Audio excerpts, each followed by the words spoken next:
هنبدأ الفيديو بتاعنا النهاردة بالصلاة على النبي عليه أفضل الصلاة والسلام. كله يصلي على النبي كده وعليه أفضل الصلاة والسلام ويحط لي لايك للفيديو، واللي ما شافش قناتي قبل كده يدعمني، واللي ما اشتركش فيها يشترك ويفعل زر الجرس عشان يوصل له كل جديد. بسم الله ما شاء الله. عايزاكم تصلوا على النبي كده وتصلوا على الرسول. الله اكبر، اللهم صل وسلم على سيدنا محمد وعلى اله واصحابه اجمعين. النهارده جايبه لكم دوره فراخ بيضه بس ما شاء الله. هقول لكم على الاسعار وهقول لكم على العلف اللي هياكلوه، وهقول لكم بعد كده هنعمل لهم ايه.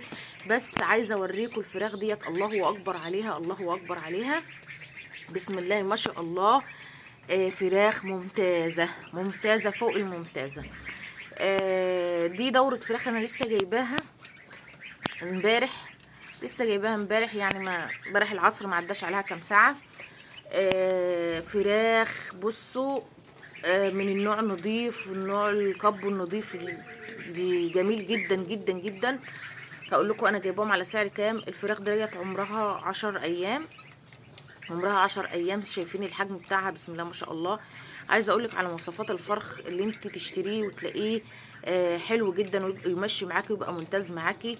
الفرخ لما تجيبيه ما تجيبيش الفرخ الرفيع ابو رجل رفيعه، لا هاتي الفرخ المليان اللي هو طري، اللي تلاقيه طري في ايدك ورجله تخينه. ماشي. عايزه اقول لكم الفراخ اللي ما بيبقاش عليها ريش ياما ديت بتبقى من انضف انواع الفراخ. انضف انواع الفراخ البيضه اللي هي الفراخ اللي مش بيبقى عليها شعر كتير، دي بتبقى فراخ نظيفه جدا جدا جدا. وبتجيبيها يومها بيبقى بيومين عندك، وبتكبر معاكي بسرعه وبتبقى ممتازه في التربيه وحلوه جدا. انا جبت دولت 20 فرخه بسم الله ما شاء الله. اللهم صل على النبي عليه افضل الصلاه والسلام. سعر الفرخ منهم 30 جنيه. من كام يوم كده كان سعر الكتاكيت 9 جنيه، يومين اتنين كان 9 جنيه، بعد كده رفع. ناس بتبيعه ب 14 وناس بتبيعه ب 17. الصراحه كنت هجيب كتاكيت بس لقيت سعرها رفع، فلقيت واحد بيبيع الفراخ دي، واحد يعني انا متعامله معاه برضو مضمون. يعني بالذات الفراخ البيضه تجيبها من حد مضمون، ما تجيبهاش من اي حد والسلام. تمام. اللهم صل على النبي. نزل دفعه الفراخ ديت، انا خدت الفرخ منه ب 30 جنيه. بالنسبه لسعر الكتكوت النهارده اللي هو ب 14 وب 17، لا دي ممتازه في ريحه. دي ممكن ان شاء الله بعون الله باذن الله 20 يوم وتذبحي منها. هي عمرها 10 ايام، 20 يوم وتذبحي منها. 30 جنيه مش خساره فيها. بسم الله ما شاء الله، اللهم صل على النبي. ممتاز ممتاز ممتاز. زي ما انت شايفه كده الفرخ طري، الفرخ مليان معاكي بسم الله ما شاء الله. الفرخ زي ما انت شايفه رجله تخينه مش رجله رفيعه. الفرخ ابو رجله رفيعه ده ما بيكبرش معاكي. الفرخ اللي تلاقي رجله تخينه ده هو اللي بيكبر معاكي وبيجي معاكي على طول، وبيبقى معروف ان ده انضف انواع الفراخ. بسم الله ما شاء الله. زي ما انت شايفه وزي ما قلت لك، لما تلاقي الكتكوت ما تفرحيش بالكتكوت اللي بيبقى عليه ريش كتير ده وتقولي ده طلع له الريش. لا لا لا لا، الكتكوت اللي بيبقاش فيه ريش ده بيبقى انضف انواع الكتاكيت على فكره. حتى الفراخ البيضه لما بتكبر وتلاقيها ما عليهاش ريش كتير كده بتبقى انضف انواع الفراخ البيضه. وبتذبحيها على 20 25 يوم بتلاقيها بسم الله ما شاء الله اوزان، وبتلاقيها جميله. انا الفراخ ديت ممكن تاكل عندك عليقه وسط وممكن تاكل عليقه كبيره. وانا عندي العليقه الوسط والعليقه الكبيره، بس انا ما رضيتش احط لهم منها. ليه بقى؟ جبت لهم عليقه من الناعمه، لان العليقه الناعمه لهم في المرحله دي احسن من العليقه الكبيره. تمام. بتديهم نمو اكتر، بتديهم غذاء اكتر، بتخليهم يرفعوا معاكي اكتر.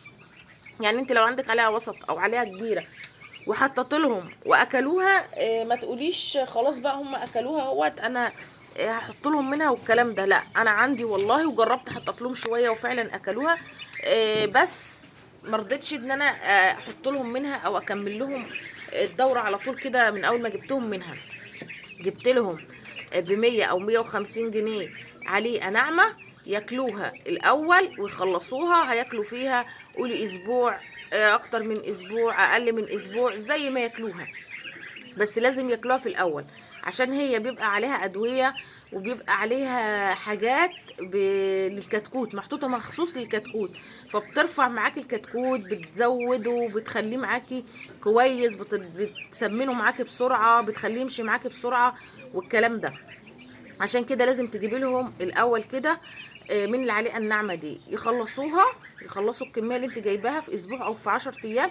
ابتدي بقى اكلهم عليقه وسط، اكلهم عليقه كبيره اللي انت حابه تاكلهم، لان طبعا كل مرحله ولها اكلها ولها العلف بتاعها. ما ينفعش ان احنا نتخطاها، ما ينفعش ان انت تتخطي العمر ده وتحطي علف من الكبير على طول. تمام. يبقى كده انا قلت لكم على سعر الكتكوت النهارده بكام، ب 30 جنيه بس. بسم الله ما شاء الله، والله يا جماعه يستاهل. تمام. هيوفر معاكي كتير. انا ممكن اروح اجيبه كتكوت مثلا ب 15 17، هيقعد معايا قولي 10 ايام، هياكل برضو، هيصرف منه، هيغيب معايا على ما نذبحه، ومنه هيصرف. يعني لما تيجي تدوري هتلاقيه اكل بالفلوس الزياده اللي انت حطيتيها على 30 جنيه. لا، انا اجيبه ب 30 جنيه ويبقى همه زال زي ما بيقولوا. يعني الكتكوت وهو صغير بياخد منك شغل شويه، بيبقى عايز حرص شويه والكلام ده. انما هو كبير كده بيبقى همه زال زي ما بيقولوا كده، بيبقى عدى المرحله اللي هي الخطر بتاعته زي ما بيقولوا. عليكي بس بالاكل والعنايه والفرشه. طبعا هتفرشي لهم، تبني في ارضيه المكان بتاعهم. طبعا مش هتوسعي المكان. انا عندي الاوضه السلك دي كبيره ما شاء الله، بس انا طبعا مش حطاهم كلهم فيها، انا قسمها لهم زي ما انتم شايفين كده نصين، علشان ما تبقاش واسعه قوي عليهم ويبردوا. وحط لهم لمبه زي ما انتم شايفين، لمبه من الحمرا ديت هحطها لهم لمده اسبوع بس، عشان برضو الجو دلوقتي لسه مش مستقر، الجو هوا وبيبرد بالليل والكلام ده. وهم طبعا ايا كان لسه مش كبار قوي، فلازم يدفوا، لازم التدفيه. فتعملي لهم لو جبتيهم ان شاء الله تعملي لهم زي ما انا عامله كده، ما توسعيش المكان، تضيقيه شويه.